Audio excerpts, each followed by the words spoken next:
Baik, selamat datang para rekan-rekan yang sudah hadir dalam webinar series episode 1 ini.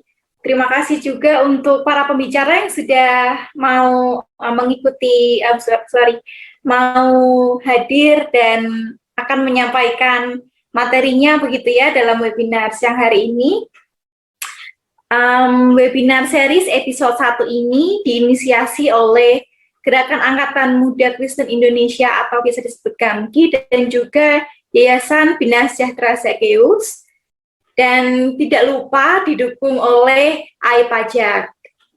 Untuk rekan-rekan sekalian, terima kasih sudah mau mengikuti webinar siang hari ini, dan saya akan memberikan beberapa peraturan buat rekan-rekan untuk mengikuti webinar ini supaya webinar berjalan dengan lancar, begitu ya teman-teman.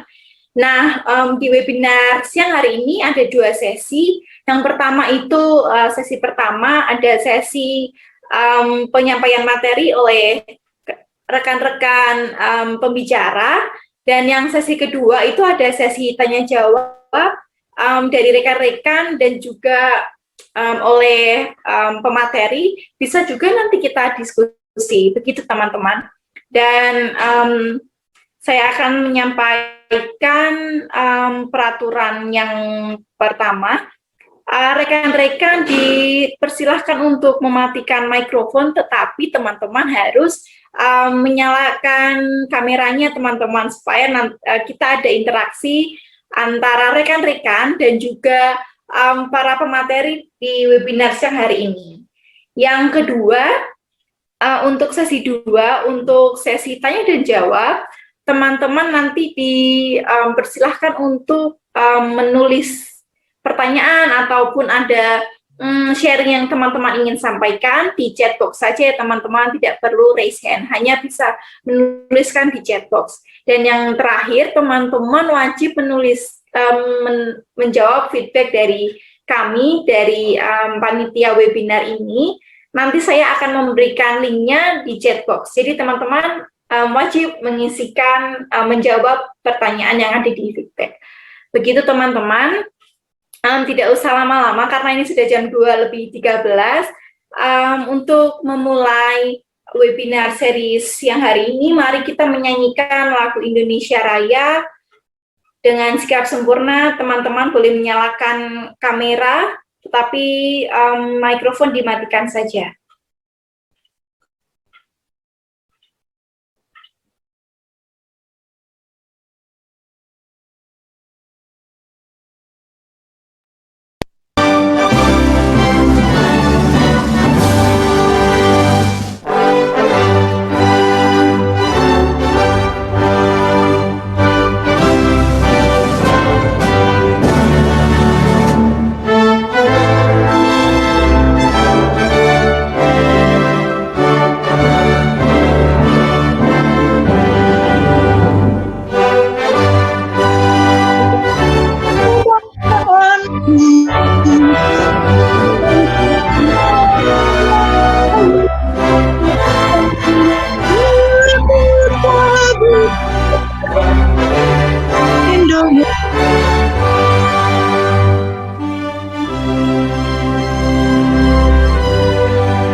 Baik rekan-rekan sekalian, seperti aturan yang sudah saya sampaikan tadi, mohon teman-teman mematikan mikrofon, tetapi harus menyalakan kameranya ya, supaya para pemateri dan juga rekan-rekan bisa melihat satu sama lain dan ada interaksi di antara kita. Begitu. Dan terima kasih untuk Yayasan Zakeus dan juga Gamki yang telah mengadakan webinar ini. Webinar mengenai success story, bagaimana sih kita bisa mengelola bisnis sosial ini, dan gimana tips and triknya, lalu gimana kita bisa bertahan sampai sejauh ini gitu. Terima kasih untuk teman-teman rekan-rekan dari Gamki dan juga Yayasan Zakeus yang telah mendukung webinar siang hari ini. Tidak usah berlama lagi, kita akan mendengarkan sepatah dua patah kata sambutan dari Pak Freddy Lolong. Beliau adalah pendiri dari Yayasan Bina Sejahtera Zakeus. Dipersilahkan untuk Pak Freddy. Ya, terima kasih untuk waktu yang diberikan. Suara saya jelas ya? Ya, terima kasih. Selamat siang, salam kenal kepada Bapak Ibu semuanya yang hadir di webinar Yayasan Zakeus bersama Gamki yang didukung oleh Pajak. Nama saya, perkenalkan, nama saya Freddy, asal dari Kota Makassar. Jadi sedikit yang bisa saya ceritakan mengenai Yayasan Zakeus. Yayasan ini hadir dan lahir, kalau dilihat dari domisilinya berdasarkan akta pendirian, hadir dan lahir di Kota Makassar sebagai base camp-nya. Dan yayasan ini hadir dan lahir dari visi misi. Visi misi ya, saya selaku founder melihat bahwa kita dalam hidup kita sebagai manusia, saya memiliki secara pribadi memiliki satu kerinduan bagaimana kita ini manusia ini bisa melakukan dan melaksanakan apa yang seperti pepatah atau kata-kata bijak dari Minahasa itu yang berkata begini, sito timo tumoto. Secara makna harfiahnya bisa saya terjemahkan itu adalah manusia hidup itu harusnya memanusiakan manusia lain, seperti itu Bapak Ibu.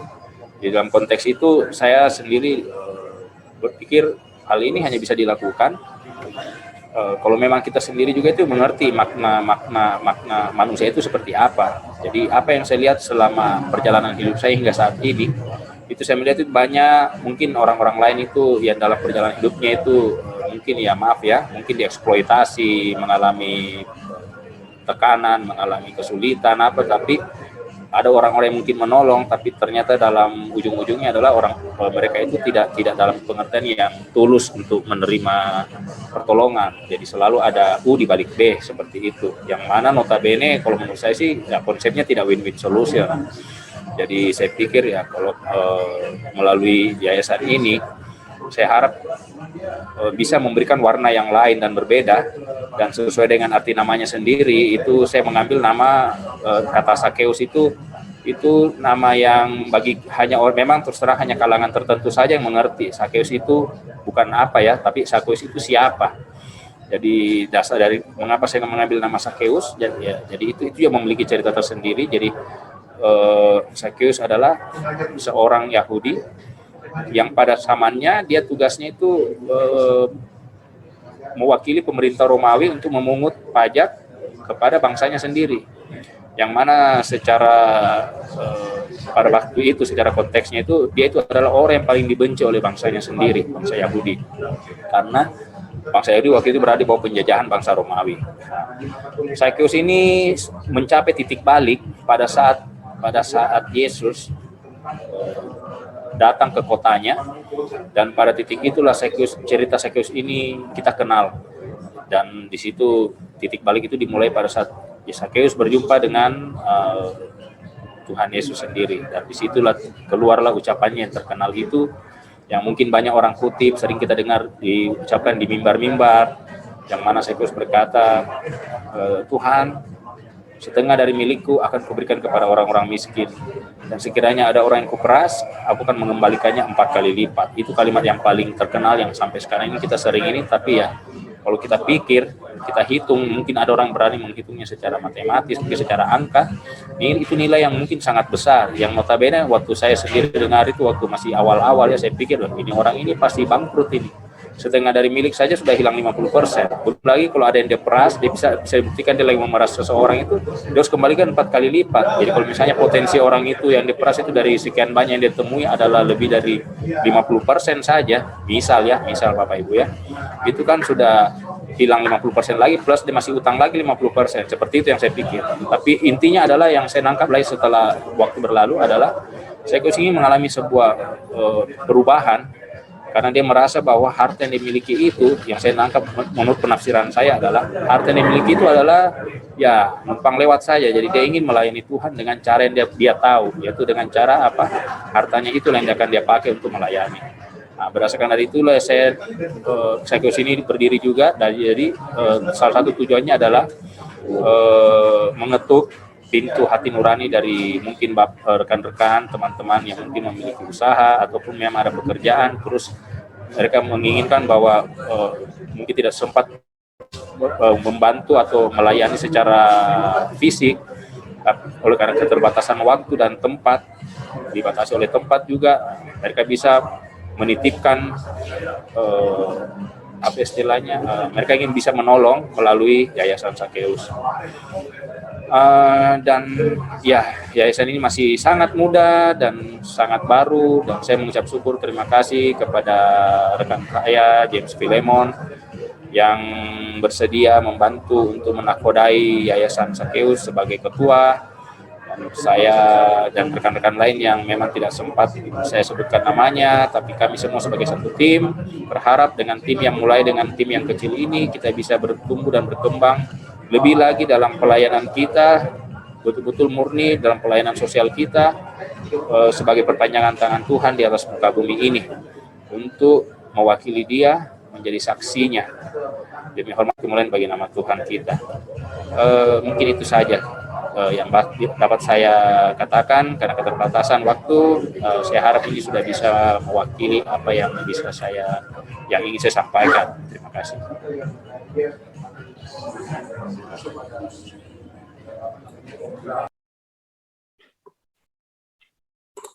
Silakan. Baik, terima kasih Pak Freddy untuk kata sambutannya pada siang hari ini. Selanjutnya kita juga punya beberapa patah kata dari Pak Sahad Sinurat. Beliau adalah Sekretaris Umum DPP Gamki, tetapi karena mungkin saat ini belum hadir bersama kita, belum join bersama kita, bisa diwakilkan kepada Pak James Philemon. Beliau adalah Sekretaris Bidang Ekonomi Kreatif dan Digital DPP Gamki. Dipersilahkan. Oke, selamat siang. Suara saya kedengaran? Oke, selamat siang. Shalom buat rekan-rekan semua. Sebelumnya saya ucapkan terima kasih untuk Pak Freddy Lolong yang mau berkolaborasi dengan Gamki di kondisi pandemi seperti ini, masih ingin berkolaborasi bersama kami untuk memajukan ekonomi kreatif, di mana saya perkenalkan diri saya juga sebagai Sekretaris Bidang Ekonomi Kreatif dan Digital. Dan terima kasih juga untuk ketersediaan dari para narasumber Billy yang sedang melayani negara kita sebagai staf khusus Presiden Republik Indonesia. Terima kasih juga buat saudara saya Theodor Supakti yang bersedia membagikan nanti ceritanya, pengalamannya sebagai social planner yang sekarang ini terlibat di organisasi kemanusiaan yang katanya rencananya akan menuju juga ke NTT untuk misi kemanusiaannya. Dan juga untuk Kak Marlon, saudara saya yang sedang ada di Manado Sulawesi Utara, yang juga nanti akan berbagi tentang pengalamannya sebagai social planner.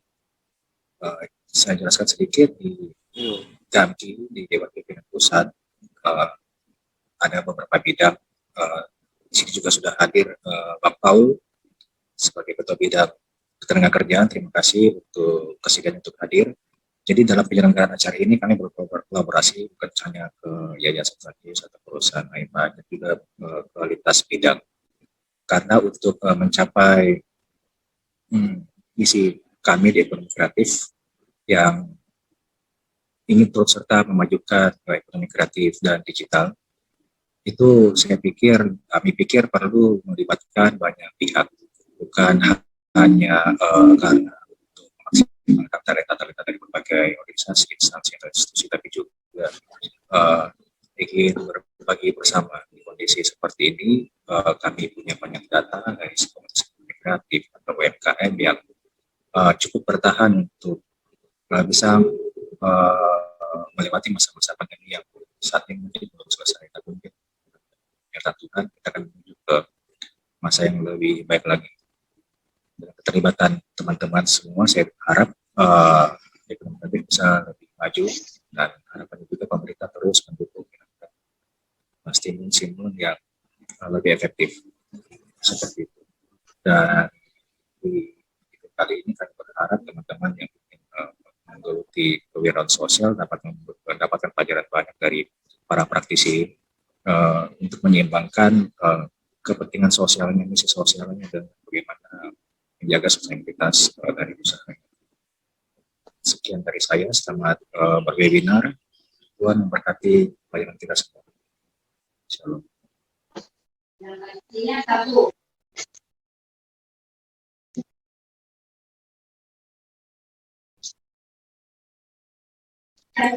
Baik, terima kasih Pak James atas kata sambutan yang hangat pada siang hari ini. Kan masih semangat ya untuk mengikuti webinar siang hari ini, dan tadi sudah dikatakan juga oleh Pak Freddy di mana iPajak mendukung webinar untuk siang hari ini, yang mana iPajak akan mengadakan program 100 usaha, yaitu gratis layanan pembuatan SPT tahunan bagi UMKM gitu. Nanti apa itu iPajak dan bagaimana alurnya akan dijelaskan di sebelum webinar ini berakhir. Baik, kita tidak usah lama-lama, kita langsung saja mendengarkan cerita inspiratif dari para narasumber, tetapi ini satu narasumber dulu. Kita akan mendengarkan presentasi dari Pak Theodore Surbakti. Beliau adalah founder dari ID Next Leader dan juga Business Development dari Kun Humanity System. Untuk Pak Theo, dipersilahkan. Halo, Ocha, suara saya jelas ya? Dengar Pak Theo, aman.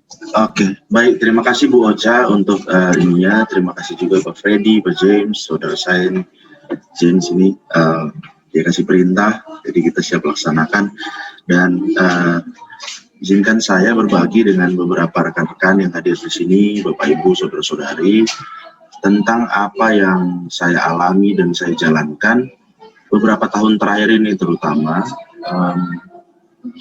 Dan semoga nanti kita bisa sambil diskusi di jalan. Jadi berhubung saya punya mikrofon ini juga tertinggal, kalau misalnya ada kendala nanti Ocha tolong suaranya tidak stabil atau bagaimana bisa disela di jalan. Jadi mengelola bisnis sosial, kalau bicara success story sebenarnya ini panjang ya mendefinisikan kata sukses.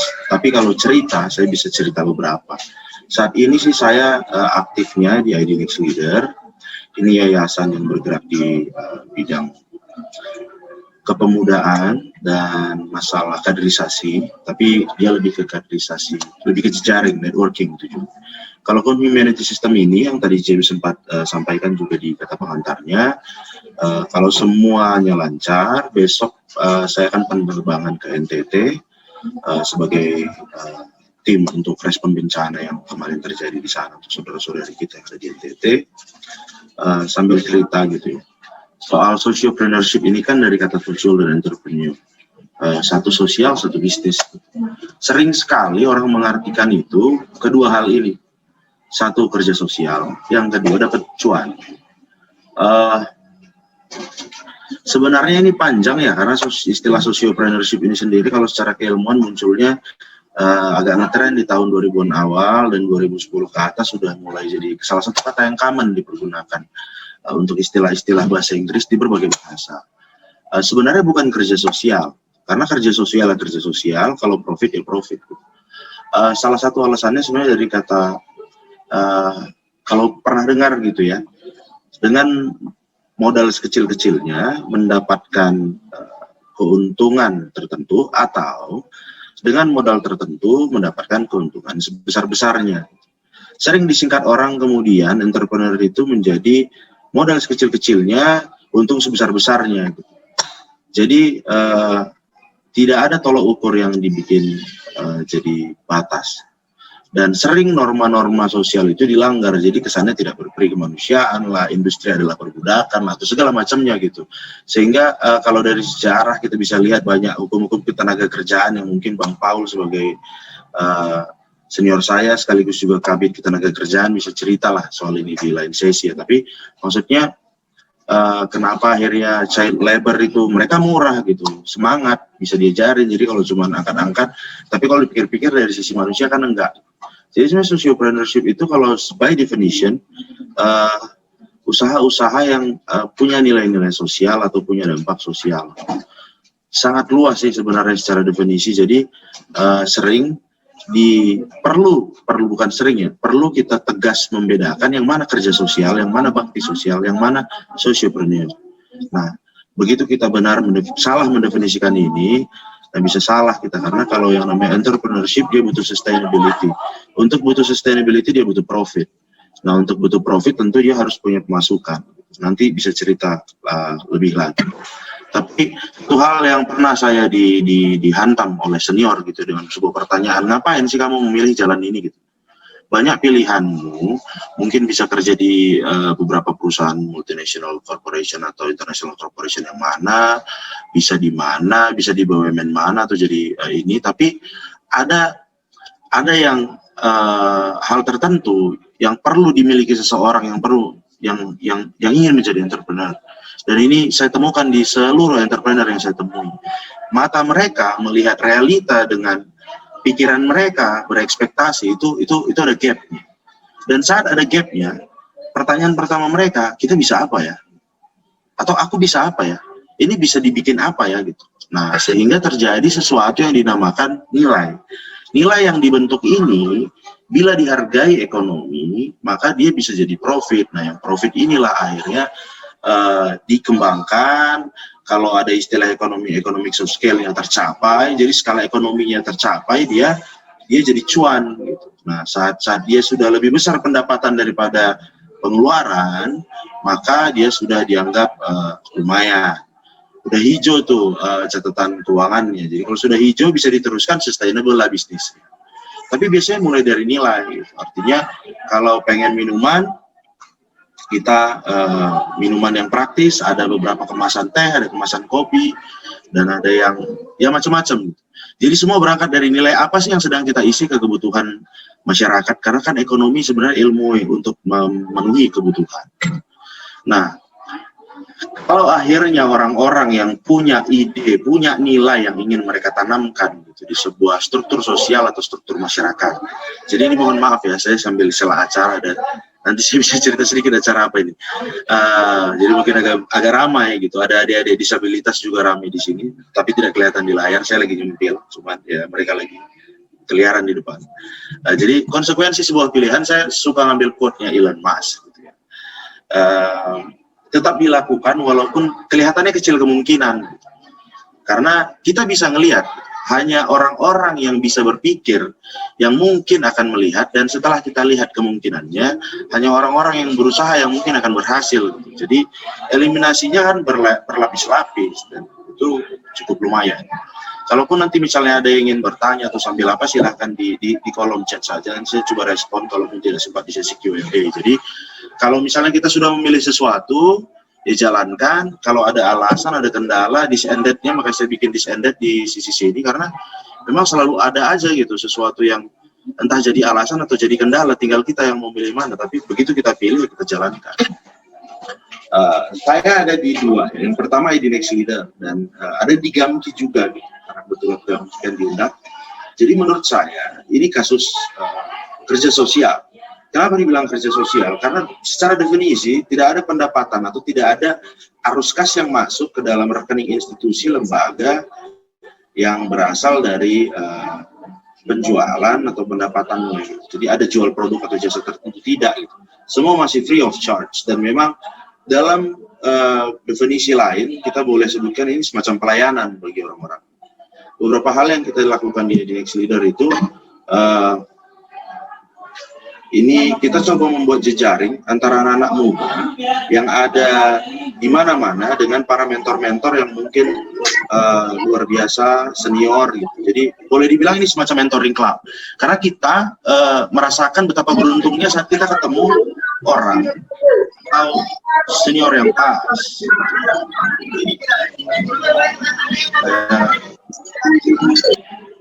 Sorry. Oke, jadi maksudnya ketemu orang atau senior yang pas, berbicara, menjadi inspirasi gitu. Misalnya Pak Freddy dan Pak James bikin yayasan, pasti mereka sebelumnya juga sudah bicara atau ketemu dengan orang sana sini yang bikin yayasan atau yang punya yayasan dari teman, kenal atau baca-baca dari mana gitu. Jadi referensi itu saat kita punya contoh hidup akan jauh lebih enak, dan itu yang kita coba lakukan. Dan di zaman-zaman awal COVID, persis tahun lalu itu kita bikin festival di rumah aja salah satunya. Ini webinar series pertama yang diadakan waktu itu di Indonesia. Dan satu hal yang juga saya syukuri ya, saya bergabung di GAMKI ini, saya diajak kembali melayani dengan saudara-saudari seiman gitu ya, dan saya bertemu makin ramai lah orang dari penjuru negeri ini. Dan kita waktu itu memang melakukan pelayanan ini, jadi kita kumpul duit, minta donasi, dana dari sana ke sini. Ya kalaupun masing-masing orang dapat itu hanya dapat ya maksudnya 50.000 atau 100.000 satu minggu untuk ongkos pulang pergi dan antar-antar ke sana kemari. Sebenarnya kalau secara nilai kan tidak ya, tapi ada kepuasan pribadi yang kita dapatkan saat kita melakukan kerja-kerja sosial. Nah, sering ini mix up ya dalam sebuah contoh kasus sociopreneur. Dia pengen melakukan kegiatan sosial, gitu. Dia pengen berkelanjutan, tapi tidak lupa bahwa perlu ada pendapatan tadi. Gitu. Jadi misalnya maksudnya di sini ini yang perlu sering tidak di mix. Dan ada satu contoh saya dapat dari founder-foundernya Duanyam. Ini Duanyam ini saya pernah bekerja di sana sebagai project manager dari yang saya akan ceritakan ini. Jadi dipimpin oleh 3 perempuan luar biasa ya, Hana, Ayu, dan Melia. Dan ini bergerak di bidang sosial. Maksudnya kenapa dibilang sociopreneurship? Karena jelas gitu. Nilai sosial yang mereka bawa adalah Duanyam itu merupakan perusahaan yang menjual produk-produk serat alami yang dianyam oleh ibu-ibu. Awalnya berangkat dari NTT.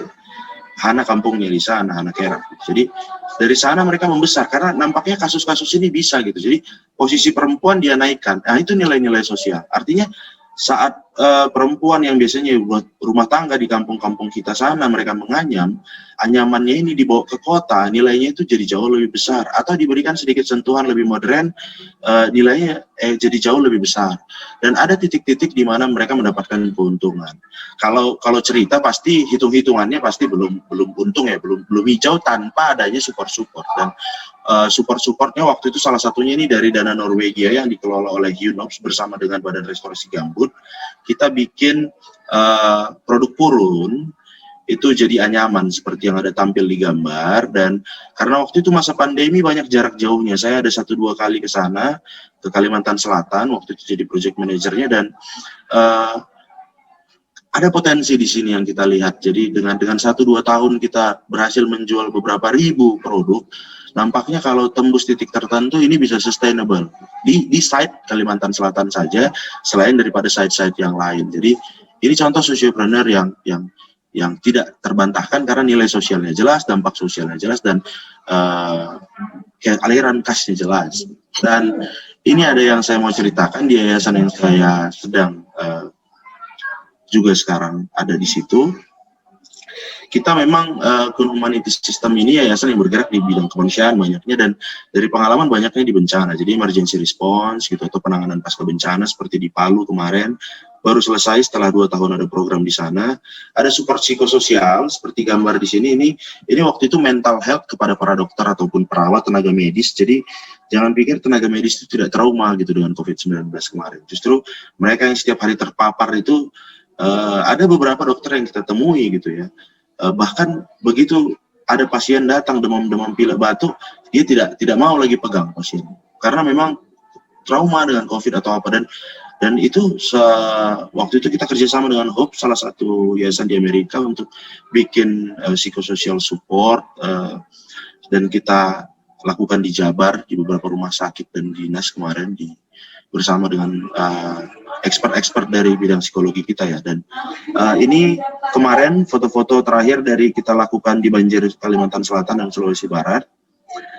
Dan ini penanganan pasca bencana. Jadi saat COVID itu yang di tengah ini, kita karena pembelajaran jarak jauh, kita ajari itu guru-guru dan adik-adik sekolah di sana bagaimana dengan radio. Jadi sebelumnya ada terbantulah mereka dengan adanya radio ini, karena kalau sebelumnya pakai tugas gitu ya, bayangkan itu kehidupan di kampung di Setang Pulau ini, di pedalaman Sulawesi sana. Jadi saat ada 3 kotak dikasih kurunya ini, kotak tugas baru, kotak tugas yang dikumpulkan, dan kotak tugas yang diperiksa gitu. Jadi itu tidak semua mengumpulkan, dan sesekali aja mereka mengumpulkan. Dan di situ dinilai kayaknya kita perlu lakukan intervensi tertentu deh di sistem pembelajaran jarak jauh, karena nggak semua orang fasih menggunakan internet atau webinar seperti yang kita lakukan sekarang ini.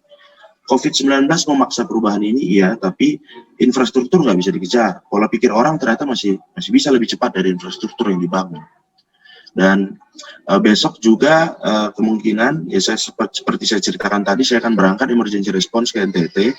Dan kenapa saya tetapkan ini sebagai socialpreneur, gitu, walaupun ini yayasan dan kerjanya kerja sosial, karena jelas ada kerjasama dan kolaborasi dengan yayasan-yayasan, dan ada produk-produk yang kita jual di channel-channel kita yang lain dan maupun donasi, sehingga ada arus kas masuk ke dalam si rekening yayasan ini. Dan itu yang akan jadi tantangan juga bagi Zakeus, bagi organisasi-organisasi lain gitu. Sebenarnya Gamki juga seperti itu gitu. Cuman karena saya letakkan di sana, karena nilai volunteerism-nya itu bukan nilai volunteer profesional, bukan, tapi dia nilai pelayanan, nilai kerelawanannya lebih luhur saya nilai di sana, karena tidak dibayar kan.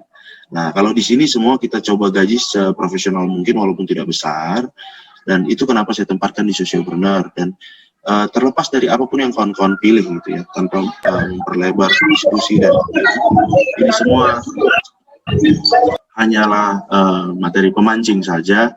Mudah-mudahan dari kawan-kawan ada bisa sharing, ada bagi pandangan, ada sharing pengalaman, dan ada pertanyaan-pertanyaan yang mungkin bisa mempertajam saya dan teman-teman di seluruh organisasi yang saya ikuti ini untuk bisa lebih baik.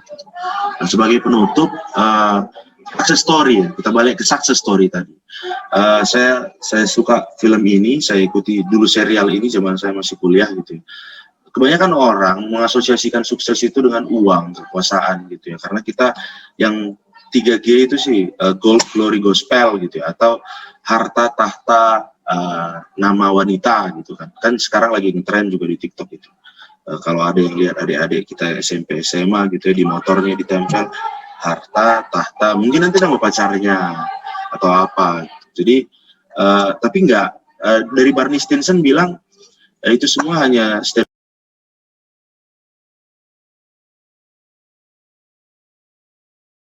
Termute Pak Teo. Oke, saya termute di mana ya? Sudah nyala Kak Theo.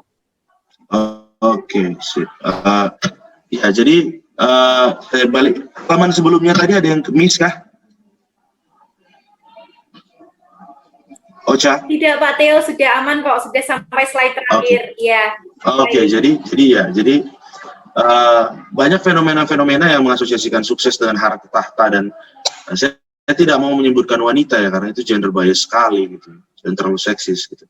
Tapi banyak yang mengasosiasikan itu dengan uang dan kekuasaan, dan itu memang wajar gitu karena orang kan.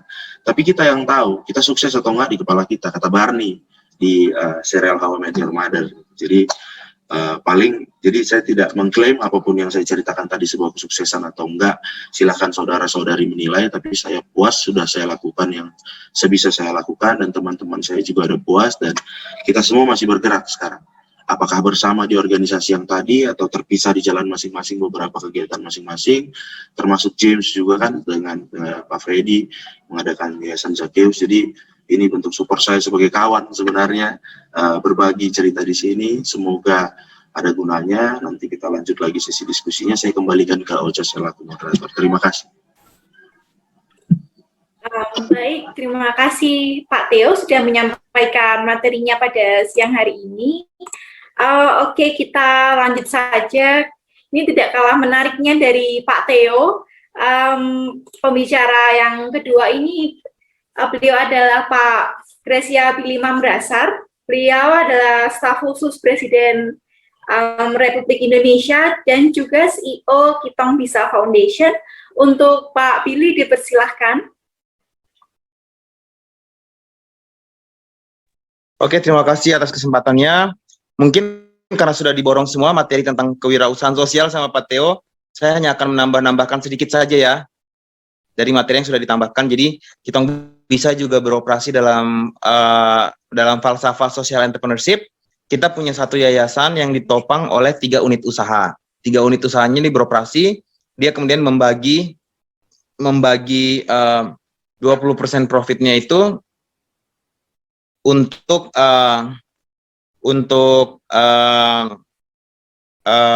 yayasan untuk membuat dampak sosial ya. Nah, tadi sudah disampaikan kalau entrepreneurship murni itu untuk menciptakan profit, kalau social activity itu seperti yayasan untuk menciptakan kegiatan sosial saja tanpa ada sumber income atau profit. Social entrepreneurship itu diantaranya dia menciptakan profit dan juga menciptakan dampak sosial. Dan ada beberapa jenis bentuk social enterprise atau perusahaan sosial yang bisa kita pilih. Pertama adalah sebuah perusahaan sosial atau social enterprise yang memang produknya itu menyelesaikan permasalahan yang ada di masyarakat. Misalnya sebuah social enterprise dulu kalau kita tahu Grameen Bank, kisah Profesor Muhammad Yunus, penerima hadiah Nobel dalam bidang perdamaian tahun 2006 itu beliau membuat perusahaan kerjasama dengan Danone memproduksi yogurt. Yogurtnya ini untuk memberikan tambahan nutrisi kepada anak-anak yang tidak mampu dengan harga yang murah. Jadi si produknya ini, yogurtnya itu tetap dibeli, bukan dibagi gratis, dibeli dengan harga $1,5 per cup. Nah itu adalah bentuk pertama, bentuk di mana produk yang dihasilkan oleh social enterprise itu adalah produk itu sendiri yang membantu permasalahan yang ada. Nah, teman-teman tinggal melis ada beberapa contoh-contoh perusahaan sosial yang memproduksi sesuatu, baik barang atau jasa untuk menyelesaikan masalah sosial. Ada yang disebut dengan hybrid. Hybrid itu adalah sama seperti yang Kitong Bisa punya ya, bentuknya Kitong Bisa itu yayasan mendirikan unit usaha, dan unit usaha itu hybrid tipe A ya, yayasan mendirikan unit usahanya untuk berbagi keuntungan dengan yayasan. Itu hybrid tipe A. Hybrid tipe B kebalikannya, perusahaan mendirikan unit-unit usaha baik dalam bentuk yayasan maupun PT di bawahnya dia dalam satu parent perusahaan yang sama untuk menciptakan dampak. Seperti itu. Jadi ada bentuknya seperti itu, ada bentuknya misalnya dia punya saham. Yayasan punya saham di satu unit usaha misalnya. Jadi ada beberapa macam bentuk. Teman-teman bisa memilih bentuk seperti apa yang mau teman-teman pilih. Yang jelas harus ada profit tercipta, tetapi harus juga ada dampak.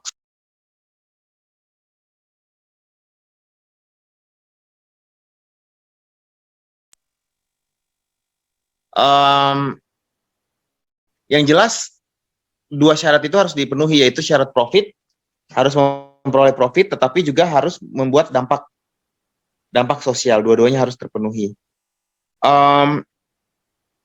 Social entrepreneurship itu mulai dikenal sejak Profesor Muhammad Yunus, pemenang hadiah Nobel itu, mengeluarkan Grameen Bank. Jadi kisah dari Grameen Bank itu adalah bagaimana saat itu orang-orang miskin yang ada di Bangladesh itu tidak kesulitan untuk meminjam uang. Jadi akhirnya yang miskin tambah miskin, yang kaya tambah kaya, karena teman-teman tahu bahwa kalau mau minjam uang kan kita harus ada kolateral, kita harus ada jaminan tanah, harus ada membuktikan transaksi rekening dan yang lain-lain. Sementara orang miskin itu tidak memiliki hal-hal tersebut, tidak memiliki kolateral, sehingga mereka memiliki keterbatasan akses terhadap permodalan. Karena keterbatasan akses terhadap permodalan, mereka tidak bisa melakukan akumulasi aset untuk shifting dari kemiskinan menuju ke kelas menengah ke atas. Jadi terus siklus kemiskinannya itu terus berputar. Sehingga Profesor Muhammad Yunus berpikir bagaimana kalau saya memberikan pinjaman. Ingat, saya memberikan pinjaman, bukan membagi-bagi uang. Tetapi saya memberikan pinjaman kepada masyarakat miskin dengan bunga yang rendah, sehingga membantu mereka untuk memiliki permodalan usaha, agar mereka boleh keluar dari kemiskinan. Nah, itulah cikal bakalnya social entrepreneurship dengan adanya Grameen Bank yang memberikan pinjaman lunak, pinjaman mikro kepada orang miskin tanpa kolateral dengan bunga yang sangat rendah. Dan ternyata Profesor Muhammad Yunus membuktikan bahwa tingkat pengembaliannya itu 98% dibandingkan dengan angka pengembalian di bank saat ini banyak pinjaman mangkrak ya, yang akhirnya orang nggak bisa mengembalikan pinjaman tersebut. Dan Profesor Muhammad Yunus membolak-balikan bahwa social entrepreneurship yang menyasar kaum miskin itu bisa memberikan profit yang luar biasa karena dia mainnya di quantity.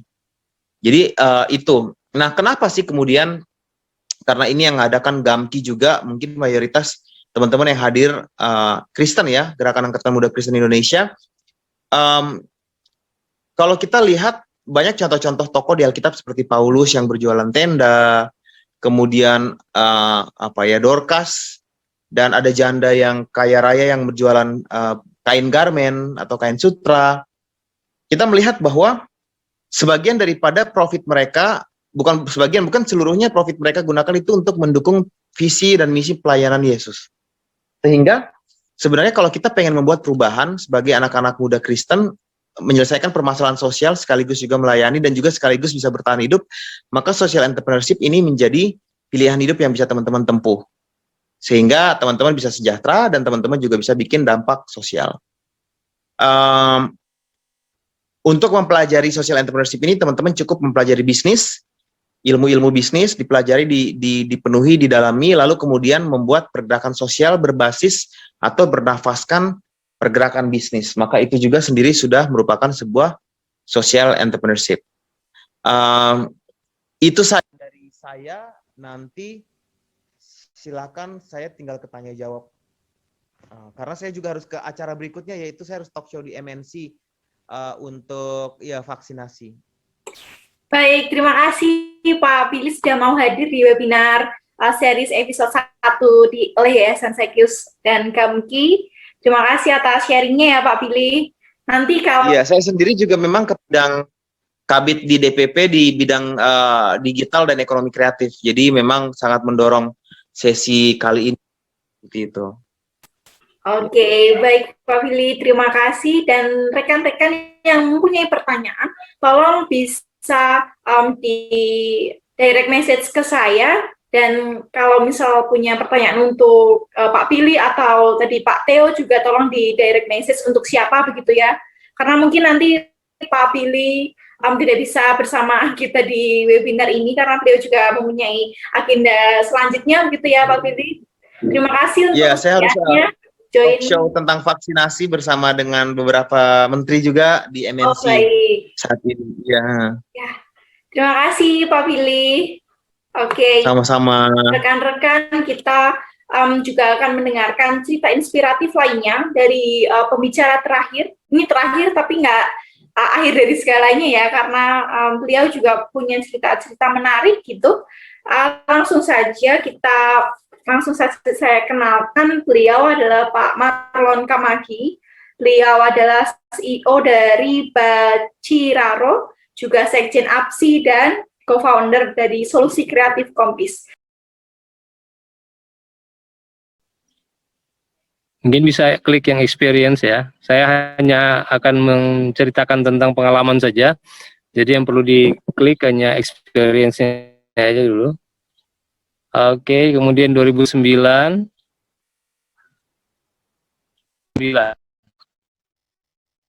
Biar run ceritanya ya. Saya pertama kali mengikuti kompetisi Social Entrepreneurship Challenge itu yang diselenggarakan oleh British Council.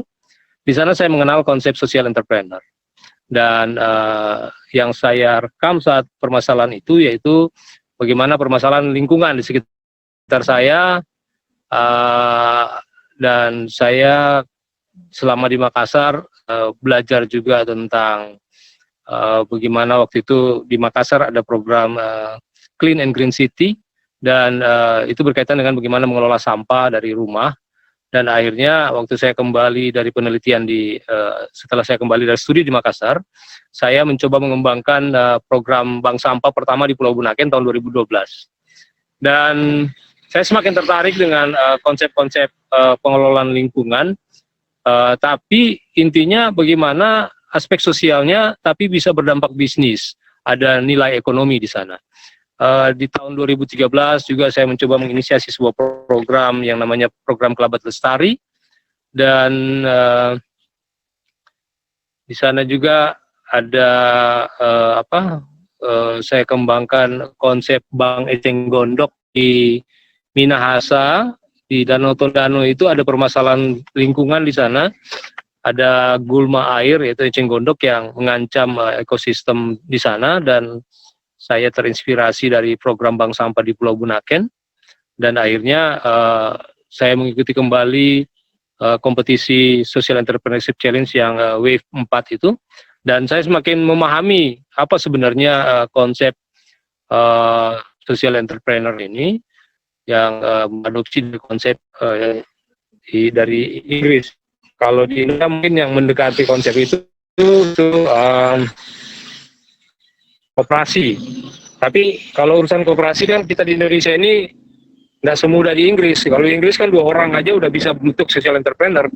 Sementara kalau masih pakai undang-undang yang lama, ya paling kurang orang yang harus membentuk koperasi, dan itu sangat menyulitkan mengumpulkan orang dengan pola pikirnya masing-masing, kemudian sepakat untuk membangun bisnis, dan itu bukan hal yang mudah. Nah, bersyukur saat ini dengan Undang-Undang Cipta Kerja, akhirnya berkaitan dengan koperasi sudah semakin dengan 9 saja sudah bisa membentuk koperasi. Dan selanjutnya, next slide. Ya, putus-putus ya suara saya ya.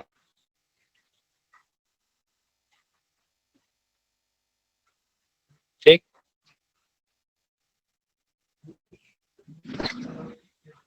Ya, 2016 itu bisa diklik yang 2016 ya. Berbekal pengetahuan di awal mengikuti kompetisi saat di tahun-tahun yang lalu, di 2016 ini saya mengikuti sebuah kompetisi juga namanya Inco Design. Di sana itu mempertemukan antara ide dan para pembuat aplikasi. Dan kemudian saya Lestari membuat konsep konservasi kawasan Gunung Kelabat itu dengan konsep tanam pohon berbasis perhitungan jejak karbon. Dan di sana saya dalam kompetisi ini saya ketemu dengan pengembang aplikasi Smash, yaitu pengembang aplikasi bank sampah. Ini semacam pucuk digital tiba, karena saat saya mengembangkan bank sampah awal 2012 di Pulau Bunaken itu, kita masih menggunakan sistem manual. Nah, dengan saya kembali dari mengikuti kompetisi Inco Design ini, saya membawa bekal aplikasi bank sampah. Dan 2016 itu saya mulai bank sampah digital di Minahasa Utara. Dan ini sangat menarik aplikasi ini karena bisa memprovide data dan informasi berapa banyak sampah yang dikelola oleh bank sampah yang menyerap sampah itu dari nasabah, dan kemudian kita bisa terkonek dengan pemerintah.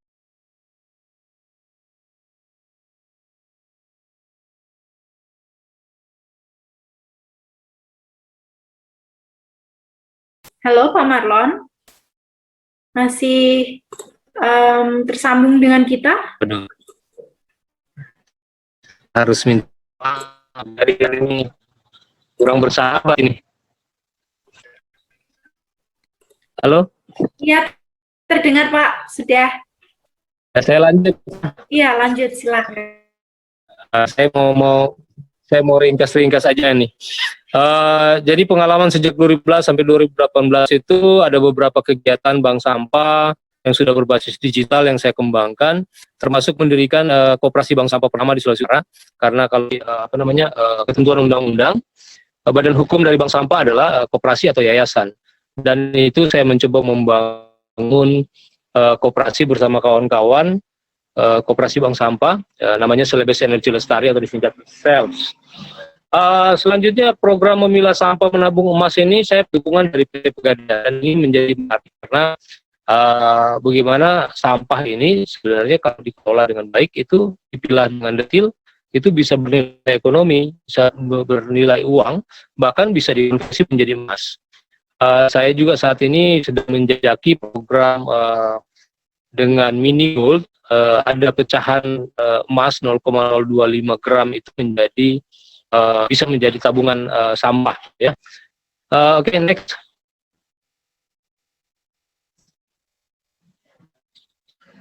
Jadi next.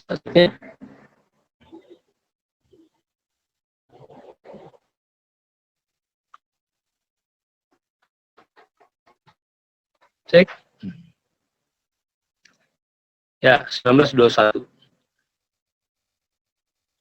Oke. Nah, ini setelah kita coba implementasi konsep sosial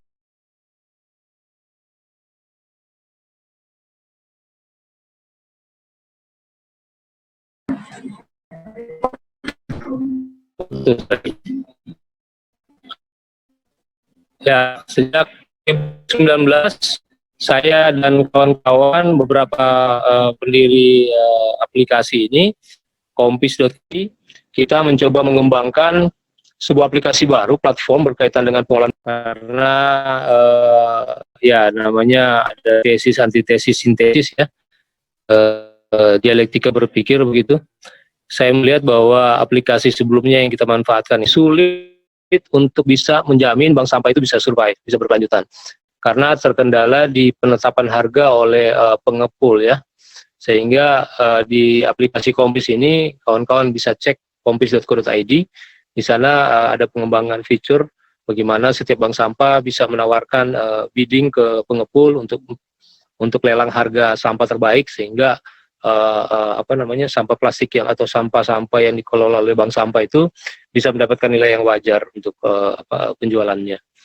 Kemudian di tahun 2019 juga dengan aplikasi Kosan Kampan ini kami mendapatkan kesempatan mengikuti camp dan accelerator program dari Asian Factory oleh lembaga GIZ Jerman, dan kita mendapatkan pemahaman bagaimana mengembangkan startup bisnis di Indonesia, dan mencoba belajar lebih dalam tentang bagaimana mengembangkan aplikasi ini, dan ternyata tidak semudah yang kita bayangkan. Ya, puji syukur ya, karena Kompis ini masuk ke 45 besar dari 5 negara yang ada penyelenggaraan Innovation Factory ini. Kemudian untuk selanjutnya saya mendapatkan juga dukungan dari AusAid, ya, Australia, karena saya belajar di Australia tentang sustainable tourism, dan waktu konjen Australia coba telepon saya, dia katakan, Marlon, kira-kira program apa untuk di KEK Pariwisata Likupang yang bisa dikembangkan untuk konsep sustainable tourism? Saya katakan, saya ini hanya pelaku bank sampah, tapi kayaknya bank sampah itu bisa menjawab konsep sustainable tourism itu. Karena yang saya pahami tentang sustainable development menyebutkan bahwa ada 3 pilar di sana yang harus dikembangkan, yaitu pilar ekonomi, sosial, dan lingkungan. Dan bank sampah ini bisa menjawab, karena pertama, konservasi lingkungannya bisa dijawab dengan pengelolaan sampah yang baik yang melibatkan masyarakat, dan bagaimana sampah kalau terpilah adalah sumber bahan baku dan bisa bernilai ekonomi. Kemudian keterlibatan masyarakat di sana itu juga aspek sosialnya, termasuk sampah itu bisa menjadi nilai ekonomi. Artinya 3 pilar Sustainable Development Goals ini bisa dicapai melalui program bank sampah. Dan saya mendapatkan pembiayaan.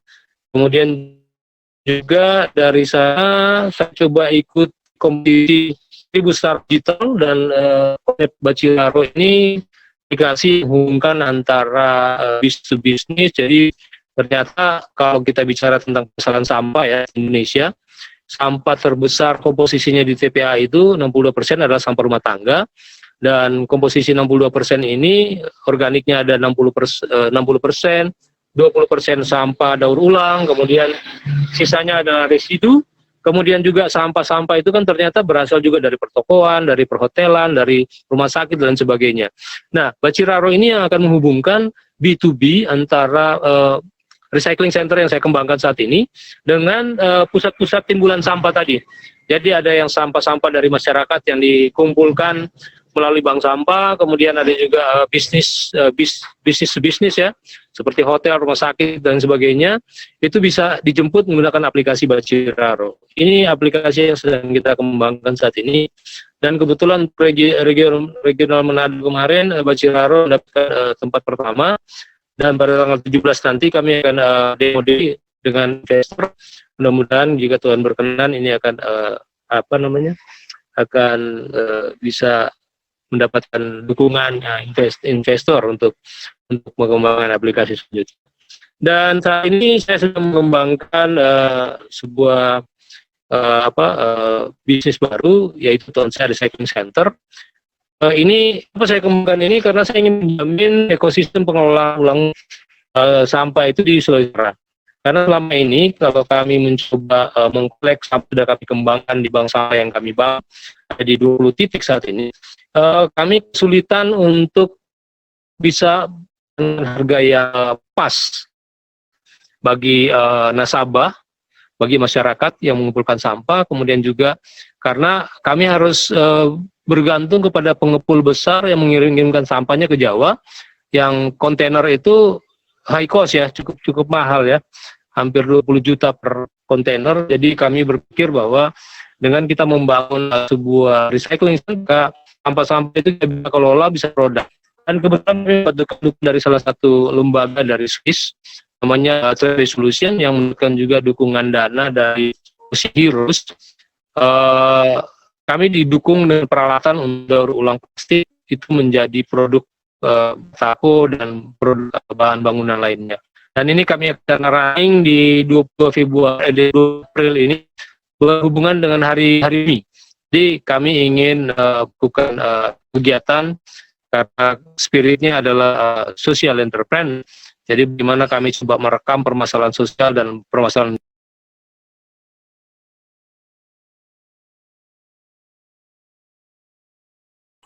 Halo Pak Marlon. Ya. Saya lanjut ya. Intinya apa yang coba kami kerjakan, kami coba mengidentifikasi unsur bisnisnya. Kemudian kami mencoba mempadu-padankan dengan permasalahan sosial dan lingkungan yang ada di sekitar kami, dan pikir apa yang bisa kita lakukan untuk bisa menjamin keberlanjutan, karena yang saya pahami berkaitan dengan menyelenggarakan bisnis, kemudian juga bisa mempertahankan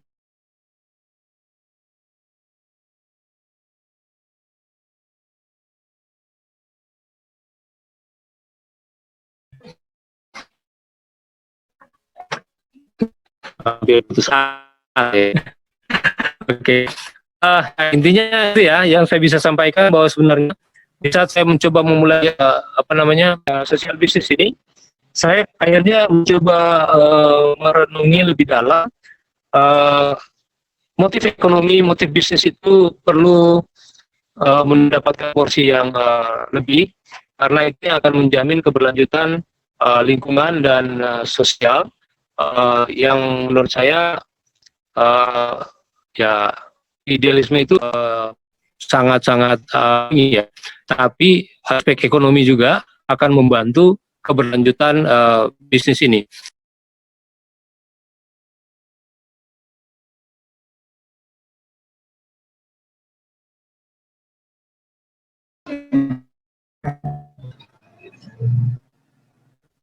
Saya pikir maaf kalau apa yang saya paparkan mungkin agak kurang bisa ditangkap oleh kawan-kawan sekalian. Mohon maaf, mungkin karena memang jejaring di saya kurang bagus. Kita kayaknya asik ya kalau Jika peserta sekalian berkenan, mungkin kita lebih banyak berdiskusi saja daripada jaringan ini yang kurang-kurang bersahabat, menyebabkan saya juga kurang fokus untuk berbicara tentang konsep yang coba saya kerjakan sampai saat ini sejak dari Makassar 2009 hingga saat ini. Itu aja mungkin Mbak Ocha, silakan kalau kita berdiskusi. Saya Terima kasih Pak Marlon atas ceritanya yang menarik juga ya rekan-rekan pada sore hari ini. Untuk rekan-rekan yang punya pertanyaan atau mau diskusi silahkan. Tapi kalau untuk pertanyaan tolong di direct message ke saya ya di chat box begitu teman-teman. Oke. Untuk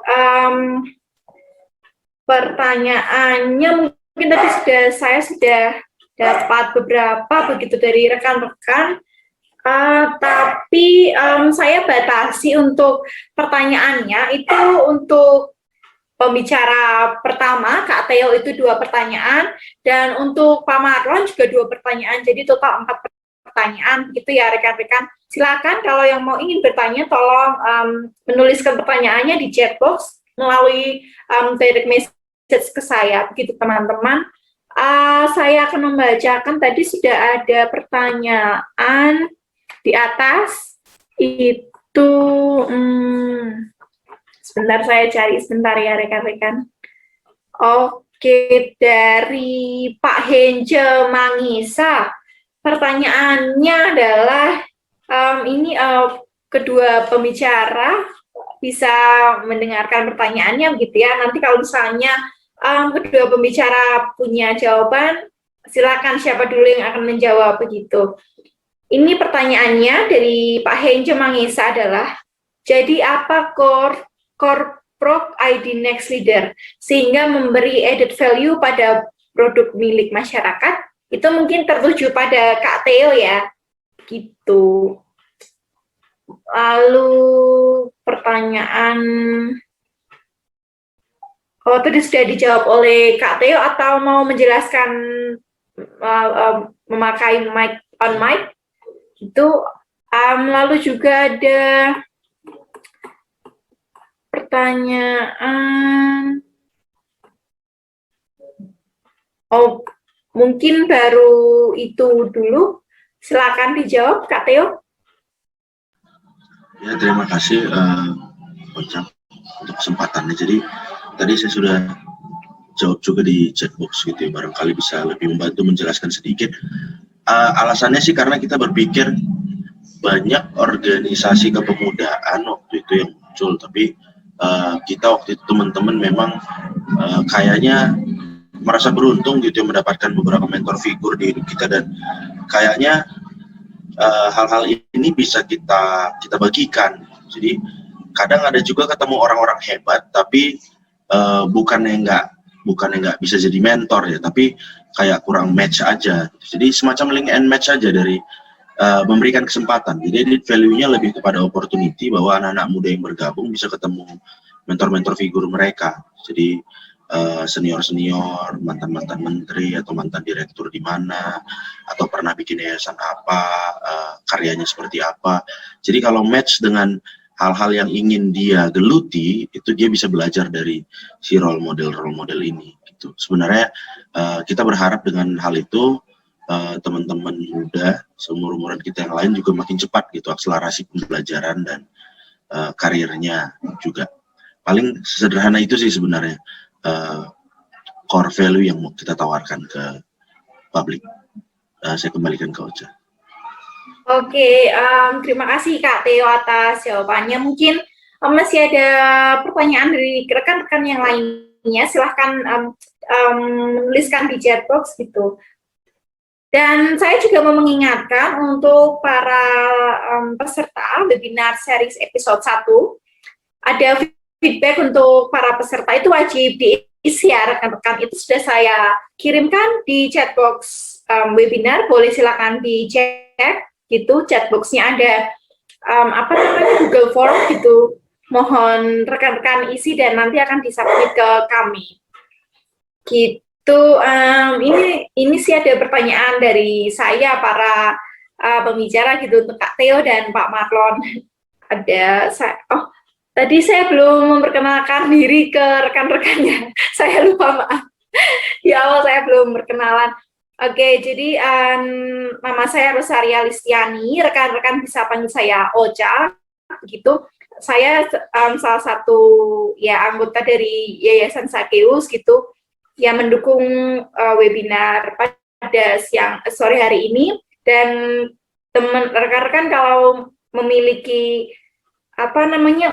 ide untuk kerjasama atau ingin membangun relasi dengan Yayasan Sakeus atau ingin lebih dekat lagi, bisa nanti untuk follow Instagram kami Yayasan Sakeus di @Sakeus Foundation di Instagram. Bisa teman-teman ini ikuti, bisa follow di Instagram Yayasan Sakeus. Gitu ya rekan-rekan. Dan ini pertanyaan dari saya tuh begini, Kak Theo dan Pak Marlon. Menarik tadi materi dari ketiga pembicara, dan ada Kak Billy yang tadi sempat hadir tapi sekarang sudah ke lain agenda. Gitu. Yang saya tanyakan tuh, karena saya juga masih anak muda dan mungkin teman-teman di sini juga ada yang masih seumuran sama saya gitu. Kalau mau merintis bisnis sosial mungkin rasanya mungkin agak struggling gitu ya untuk rekan-rekan.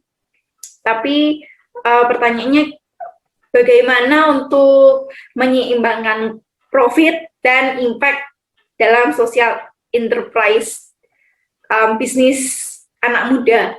Gitu sih Pak Marlon dan Kak Theo. Ya mungkin diskusi saja boleh. Siapa dulu yang mau memberikan jawaban? Pak Marlon mungkin? Bisa open kamera Pak Marlon? Ya, baik. Oke.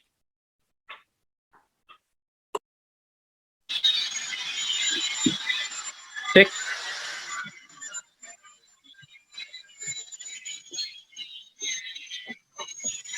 Saya harus cari signal nih biar bagus. Gimana? Iya, nggak apa-apa Pak Marlon. Oke, tadi pertanyaan saya, bagaimana menyeimbangkan antara profit dan impact dalam social enterprise kita? Maksudnya untuk anak muda. Oh iya. Tuh, iya. Karena kan kita anak muda untuk... Kalau saya berpikirnya, saya berpikirnya kalau kita bicara sosial bisnis ya, kita bicara passion sih. Dan kita punya keinginan untuk membantu, mendukung bagaimana masalah itu, dan kita harus bisa cermat melihat bahwa di sana ada peluang bisnis juga, karena yang saya pahami di saat ada unsur bisnis persennya lebih besar, dan tahapan ini kita juga harus bisa meriset di saat bicara bisnis. Di sana kan kita bicara aspek finansialnya, kemudian ada modal dan sebagainya yang harus kita putar di sana. Itu menurut saya memang itu akan ada skill tersendiri yang bisa menjamin bahwa bisnis yang akan kita kerjakan itu bisa profitable dan bisa juga berdampak dan kemudian bisa berkelanjutan. Ini seninya sih kalau saya lihat. Kalau seperti saya main di sampah kan, permasalahan sampah ini saya perlu memahami secara hulu hilir. Dengan memahami hulu hilir ini, misalnya contoh, kalau dia bicara masalah sampah plastik, saya harus pahami apa itu jenis plastik, kemudian kalau sampah plastik itu akan bernilai seperti apa, dan jika masukkan ke dalam skala bisnis kira-kira seperti apa. Dan ini yang saya pikir perlu didalami,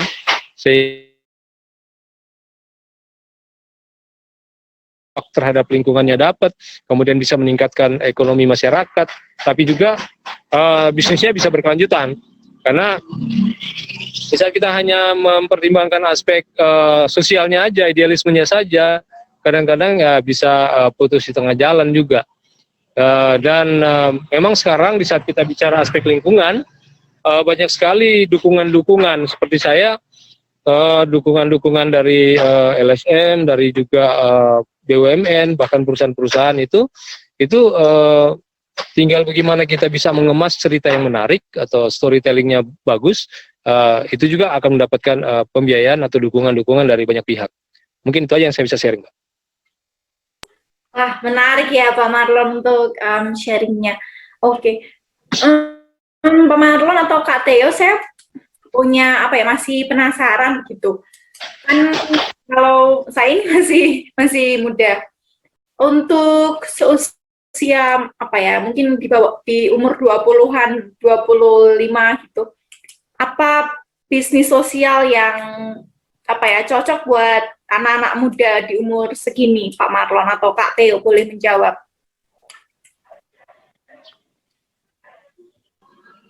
Silakan Pak Theo dulu lah. Kak Theo, ini Ya, kita panggil Kak saja ya, karena mungkin masih seumuran saya gitu ya. Kalau Pak Marlon mungkin umurnya sepapa saya gitu. Oke, silakan Kak Theo. Ya. Jadi makasih Ocha. Jadi Kak Marlon menyambung yang dibilang Kak Marlon tadi, sebenarnya kata kuncinya untuk menjawab pertanyaan pertamanya dari Ocha tadi dilempar itu sering ditanya gitu, gimana bedainnya. Justru tadi kata kuncinya di produknya gitu. Nah, kalau saya pendekatannya ke pendekatan produk gitu. Barang atau jasa apa sih sebenarnya yang kita sudah definisikan kita mau jual? Fokus di sana. Dan apakah bisa terjadi transaksi? Jadi kalau pendekatan startup ini kan banyak bisnis-bisnis kertas semua ya, bisnis-bisnis ngawang gitu. Jadi kayaknya konsepnya gini deh gitu. Kayak tatanan yang baru bisa bagus kalau ini dipakai. Misalnya kayak produk-produk jualan kemarin gitu. Atau mungkin seperti yang diceritakan Kabili soal Grameenbank tadi, itu sudah banyak terjadi di fintech online kan. Tapi pinjaman online juga kan ada kasus gitu. Jadi ada 1-2 hal yang perlu kita perhatikan, bahwa nilai sosialnya itu kan penting gitu. Tapi setelah itu semua selesai terdefinisikan ke dalam bentuk produk, kalau boleh dikoreksi pertanyaannya Ocha, tadi bukan menyeimbangkan sosial dan profitnya gitu, tapi memastikan terjadi profit gitu. Jadi memastikan bahwa pendapatan lebih besar daripada ini gitu. Dan impact harus terjadi dengan sendirinya, itu baru benar. Kalau contoh tadi misalnya kayak saya di Guanyam kemarin, saat produknya laku, ibu-ibu itu semakin terbantu, dan saat mereka semakin terbantu, ekonomi keluarga semakin terbantu, karena tadinya tulang punggung keluarga hanya laki-laki saja, si bapak gitu. Itu di kondisi perkampungan.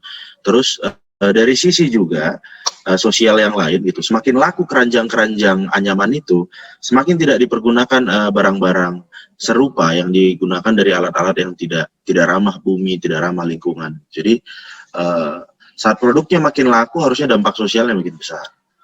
Nah, definisikan saja produknya, fokus bagaimana transaksi produk itu makin tinggi, harusnya karena tetap dia bisnis gitu. Jadi garis tegas tadi kata kuncinya sudah pas, menurut saya sepakat betul dengan apa yang disampaikan Kak Marlon, fokus pada produknya. Sementara kalau ditanya mau bisnis apa di usia yang kita ini gitu ya, saya beda tipis sama si Ocha, lebih tua sedikit saja. Itu justru harus kembali ke kita. Mungkin barangkali bisa menjawab sedikit lempar ke Mas Basuki juga yang ada di kolom chat gitu. Apa yang supaya tertarik gitu. Makanya saya selalu mulai, nggak harus semua orang melakukan ya kayak ada formulasi bahwa semua orang harus lulus sarjana lalu kerja dapat gaji dan segala macamnya. Nggak harus semua orang berkegiatan sosial ekonomi, tapi sebagai manusia yang seutuhnya ya kita berbuat baik saja, lakukan yang lebih baik kita bisa, dan kalau memang kita ada panggilan ya ke sana. Dan kayak yang tadi di paparan saya kan ada, terpanggil nggak sih kepalanya, atau dia punya ekspektasi nggak sih membuat sebuah nilai untuk jadi sesuatu yang lain gitu. Ada nggak sih kebayang sama dia, kayaknya kalau tas ini aku bikin dari produk yang ini oke deh gitu. Jadi aku harus jual tas ini. Atau kebayang nggak sama dia misalnya kayak kayaknya di sini masih susah deh swab antigen gitu. Awal-awal dulu kayak susah masker gitu. Aku bikin masker deh sama teman-teman, dijual murah. Modal kain, modal ini, modal itu dijahit sendiri. Itu kan cukup banyak gerakannya awal-awal dulu ya. Atau ada gerakan awal-awal dulu bantu belanja per komplek gitu. Jadi dia balas jasanya ya, kalau uang belanja cabai itu 10.000, uang belanja bawang itu 25.000, ditambah dengan ongkos-ongkos dia dibayar jadinya 35 atau 40.000, ganti ongkos dia, ada profit juga buat dia, tapi ada nilai sosialnya untuk sementara saja gitu. Jadi kadang-kadang bukan apa bisnisnya gitu, apa panggilannya. Jadi nggak bisa dibilang cocok nggak cocok, semua orang beda-beda, dan setiap model bisnis, setiap produk, setiap jenis produk, setiap orang itu ada 7 miliar lebih manusia di bumi ini, setiap orang punya preferensi masing-masing, itu semua pasar. Kalau pola pikirnya kan gitu, semua orang punya selera beda. Kalau barang kita memang punya nilai, barang itu pasti laku pada pangsa pasar tertentu. Ya kalau secara teori ada nilai jenuhnya, ada ini, ada itu, tapi itu terlalu jauh mengawang. Jadi, tapi barang apapun itu bisa cuan kalau memang benar dikerjakan. Oke. Gitu, Cah. Iya. Terima kasih Kak Theo dan Pak Marlon ya atas penjelasannya gitu, menarik buat saya sebagai generasi muda sebenarnya gitu. Mungkin teman-teman saya akan sebenarnya udah saya invite sih ke webinar ini. Ya seperti kata Kak Theo ya, itu kalau panggilan ya malah lebih bagus gitu ya Kak ya. Tapi kalau ya benar sih tadi tergantung pribadi masing-masing begitu ya, dia tergerak atau tidak, itu kan ya urusan ya gitu. Oke, ini banyak pertanyaan dari Pak Basuki dari Gamki gitu ya, karena sekali lagi webinar series episode 1 ini memang hasil kerjasama dari Gamki, Gerakan Angkatan Muda Kristen Indonesia, dan Yayasan Bina Sejahtera Zakeus gitu. Jadi terima kasih untuk Gamki dan Yayasan Zakeus yang sudah menginisiasi webinar series episode 1 ini. Gitu. Ini pertanyaannya tadi nomor 1 mungkin sudah terjawab oleh Kak Theo begitu ya Kak? Iya, kita langsung saja pertanyaan nomor 2 dan nomor 3. Yang nomor 2, cara atau jalur berjejaring dengan Pemda dan perusahaan sehingga usaha atau yayasan sosial bisa dapat dukungan dalam banyak hal. Oh, itu bagaimana begitu ya caranya atau jalur berjejaringnya begitu.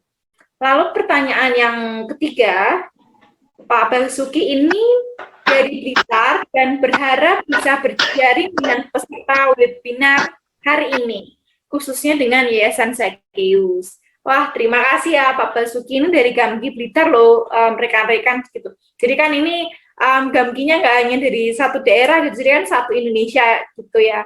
Terima kasih dari Blitar ini Pak Basuki sudah hadir dalam webinar hari ini. Gitu. Mungkin ini pertanyaan nomor 2-nya bisa dijawab oleh Pak Marlon atau Kak Theo, jalur atau cara bagaimana yang dapat dukungan dalam banyak hal begitu. Saya mungkin akan sedikit memberikan tanggapan untuk pertanyaan nomor 2 ya.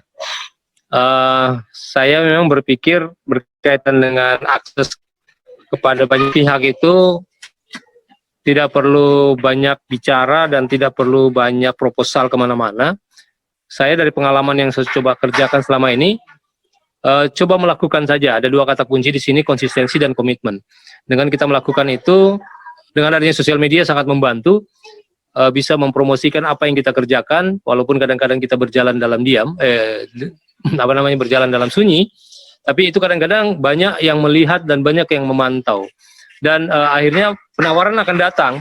Seperti saya kemarin karena membantu kawan-kawan untuk bersih-bersih pantai, tiba-tiba dari Pegadaian datangi saya menawarkan, gimana kalau kita bangunkan bank sampahnya, gimana kalau kita kasih tawaran peralatan dan sebagainya. Saya bilang, wah itu sangat-sangat very welcome gitu, dan akhirnya direalisasikan.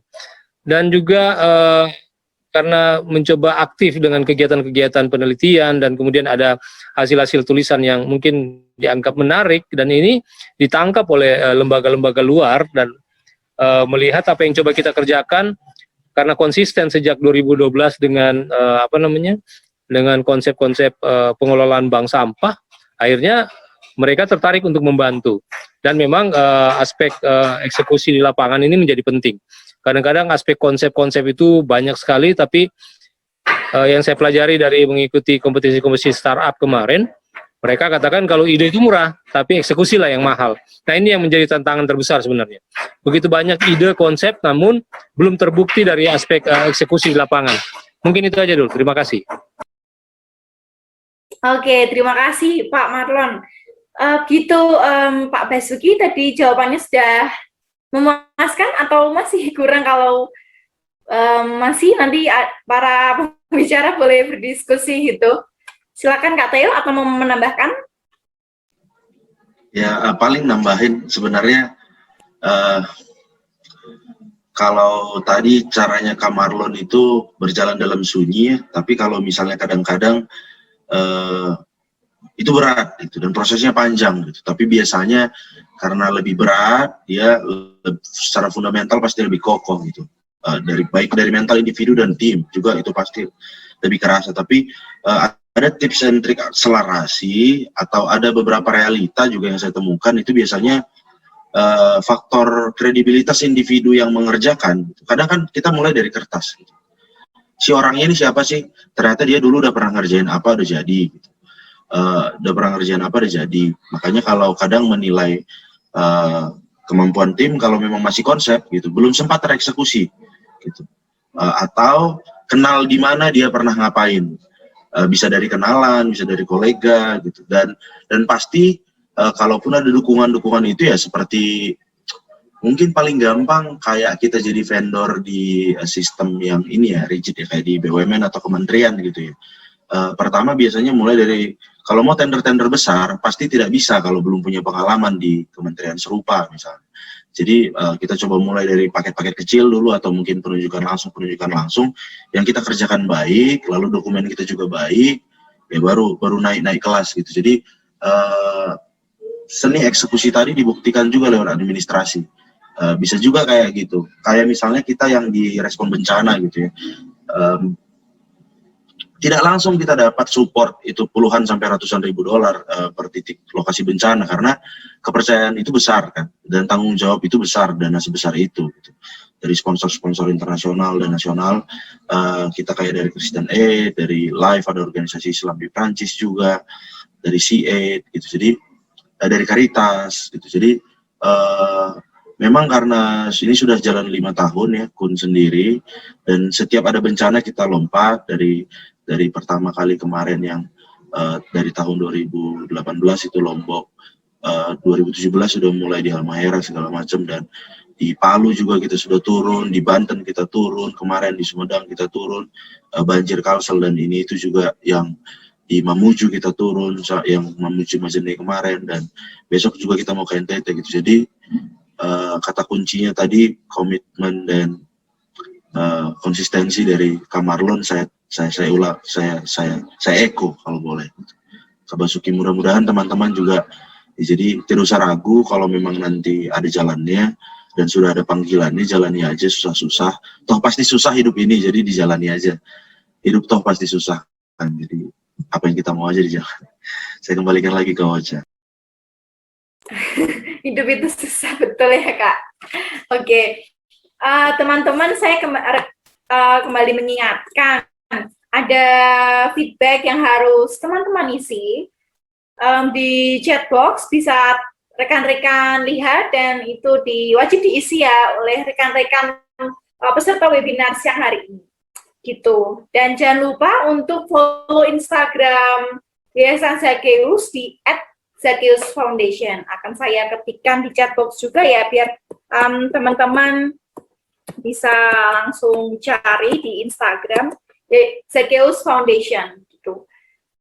Oke, lalu ada siapa lagi yang ingin bertanya kepada ketiga pembicara? Boleh loh ini bertanya kepada Pak Billy yang tadi sudah sempat hadir, tapi sekarang agendanya beda lagi gitu. Boleh menitipkan pertanyaan ke kami, nanti kami akan sampaikan ke beliau dan akan kami jawab juga ke rekan-rekan melalui email atau WhatsApp gitu teman-teman. Silahkan kalau masih ada yang ingin bertanya atau berdiskusi mungkin gitu di sore hari ini. Silahkan rekan-rekan atau dari Yayasan Zaccheus sendiri, atau mau menyampaikan sesuatu, atau dari Gamki mungkin boleh. Ya, mungkin saya sekalian dengan dipajak saja ya, Ocha ya. Iya, silakan. Ya, jadi teman-teman, jadi menarik sekali pembahasannya dari tadi kita bahas ini. Dan kembali kepada yayasan sendiri, saya juga ingin memperkenalkan diri lebih dalam lagi, jadi lebih jauh lagi lah. Jadi kalau di awal memang saya memperkenalkan diri sebagai foundernya Yayasan Sakeus. Nah, kali ini saya akan memperkenalkan diri saya sebagai background pekerjaan saya. Jadi saya adalah kebetulan juga adalah CEO dari ipajak.com, Bapak Ibu. Nah, jadi kenapa nama Sakeus itu akhirnya terjelaskan juga sebenarnya karena saya sendiri secara pribadi di kalangan teman-teman dan teman gereja lah, saya itu memang sering disebut Freddy Sakeus, saya Sakeusnya lah gitu lah.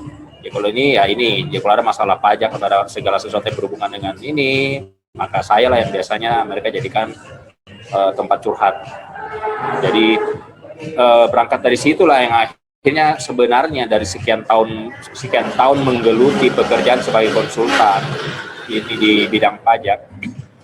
Akhirnya saya seperti saya bilang, saya akhirnya tergelitik. Hanya kan saya bingung karena kadang teman-teman itu saya melihat ada sebuah tren di kalangan teman-teman yang memang notabene UMKM ya.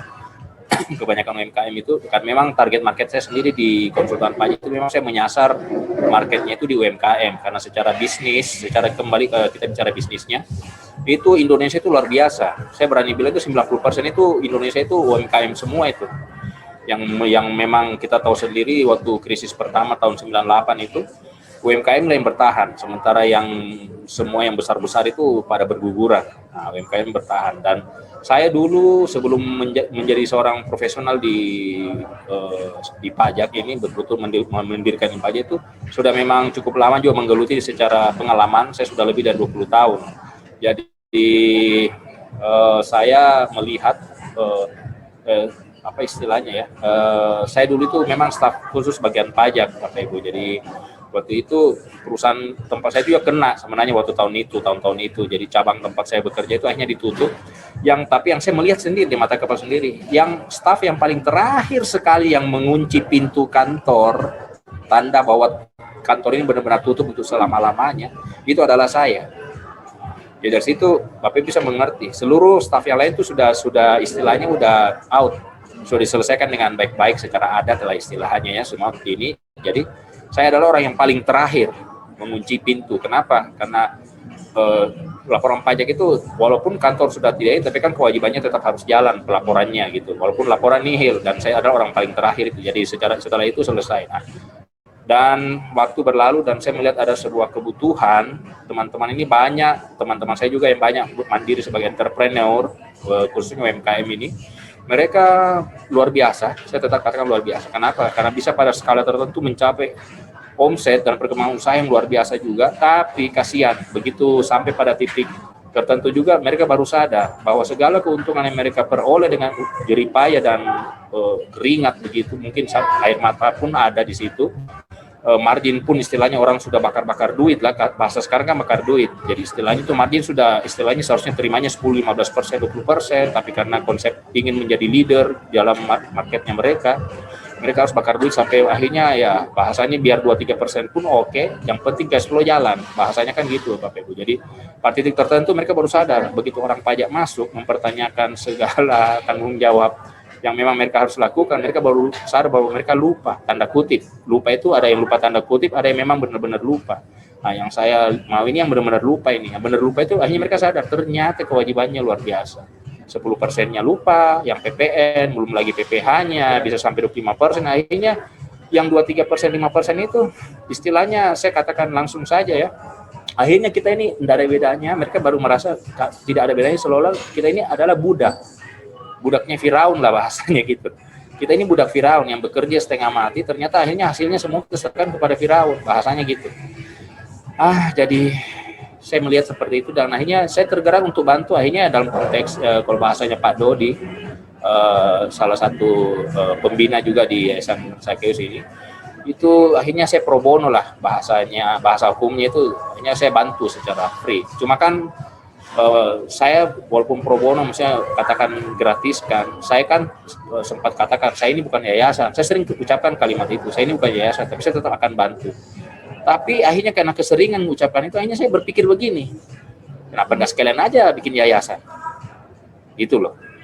Dan karena sering disebut juga Sakeus ya sebagai ini ya tanda perhatian teman-teman gitu, ya sekalian aja bikin juga namanya Yayasan Sakeus, tapi dalam konteks memang benar-benar membantu mereka, para pengusaha, rekan-rekan pengusaha ini untuk itu ya. Jadi kasihan jadi mereka yang merasa selama ini diperbudak karena tidak tahu bagaimana tata cara membuat dan melaporkan pajak mereka dengan benar.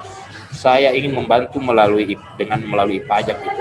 Jadi konsepnya ini kan kami betul-betul melalui ini akhirnya ada di situ kan, di webinar ini kan ada sempat promonya juga kan, gratis untuk 100 UMKM kami gratiskan. Kami siap bantu untuk melalui pelaporan tahun pajak 2020 yang mana batasannya itu adalah 30 April tahun ini, bulan ini. Nah, dari situ saya berharap ada teman-teman yang akhirnya mendapatkan solusi dan tertolong. Jadi mereka itu dalam konteks ini kembali dalam konsep Sito Timoto tadi itu. Saya berharap di pajak Sakeus ini mereka merasa dimanusiakan kembali dan tidak merasa menjadi budak negara gitu loh, dalam tanda kutip ya, budak negara.